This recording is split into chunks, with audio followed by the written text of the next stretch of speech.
আসসালামু আলাইকুম। প্রিয় সকল দিনী ভাই, সকলে ভালো আছেন? আলহামদুলিল্লাহ, আমিও ভালো আছি। আমার আজকের টপিকের বিষয় সহিহ আল বুখারী থেকে কয়েকটি হাদিস উপস্থাপন করব।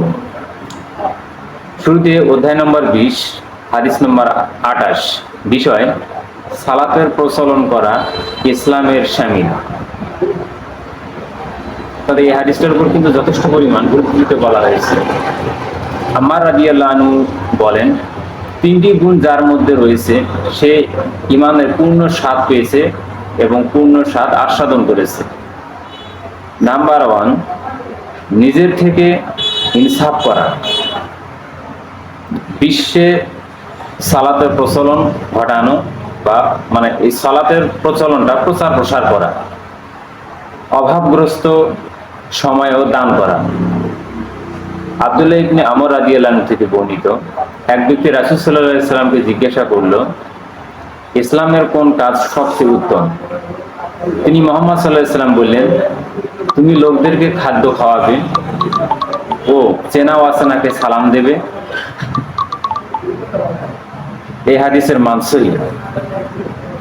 সুতরাং আমরা বুঝতে পারলাম দান সদকা করা এবং বেশি বেশি সালামের বিনিময় করা এটা একটা নেকির কাজ।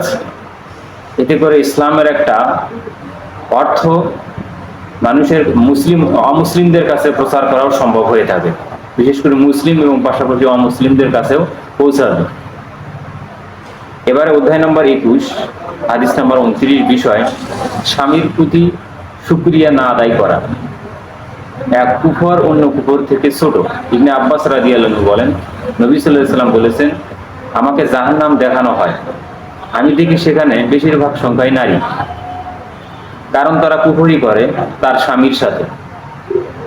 তারা কি আল্লাহ, তিনি বলেছেন, তারা জিজ্ঞাসা করলো, তারা কি আল্লাহর সাথে কুফরি করে? তিনি বললেন, না, তারা স্বামীর অবাধ্য হয়, অকৃতজ্ঞ হয়। তুমি যদি দিন তাদের প্রতি ইনসাফ করতে থাকো, অতঃপর সে তোমার সামনে অবহেলা দেখতে পেল। পরিশেষে সে বলে যে, তোমার নিকট হতে কখনো ভালো ব্যবহার পেলাম না। এই বিষয়টা বোঝা যাচ্ছে তাদের সঙ্গে সারা জীবন ভালো আচরণ করলেন, ভালোভাবে চললেন, কোনো একটা কাজের সমস্যার কারণে সে একটা ফটকা লাগিয়ে দিল, বললো যে তোমার কাছ থেকে কোনো ভালো কিছু আশা করলাম না। হাদিসের ব্যাখ্যাটা এইভাবে এখানে তুলে ধরা হয়েছে। সহিহ মুসলিমের হাদিস 884 নম্বর হাদিস, সহিহ আহমদের হাদিস 3064 নম্বর হাদিস। এই হাদিসের মান সহিহ। অধ্যায় নম্বর 22, বিষয় পাপ কাজ জাহিলি যুগের অভ্যাস। আর শিরকের গুনাহ ব্যতীত অন্য কোনো গুনাহতে তাকে কাফির বলা যাবে না। নবীজি সাল্লাল্লাহু আলাইহি সাল্লাম আবু জাহর রাদিয়াল্লাহু আনহু কে লক্ষ্য করে বললেন, তোমার মধ্যে জাহিলি যুগের অভ্যাস খুঁজে পাওয়া যায়। আল্লাহ বলেন, আমার সাথে শরীক করা আমি কখনো ক্ষমা করি না, এছাড়া অন্য অপরাধ যাকে ইচ্ছা ক্ষমা করে দিই। সূরা নিসা সূরা নম্বর 4, আয়াত নম্বর 48। সুতরাং অবশ্যই আল্লাহর সাথে কোনো কিছু শরীক করা যাবে না, যেটা আল্লাহ কখনো মানুষকে ক্ষমা করবে না। এবং এই বিষয়ে আমরা অবশ্যই যথেষ্ট পরিমাণ সতর্ক হয়ে যাব। আল্লাহ যেন আমাদেরকে হেফাজত করেন, সকলেই বলি আমিন।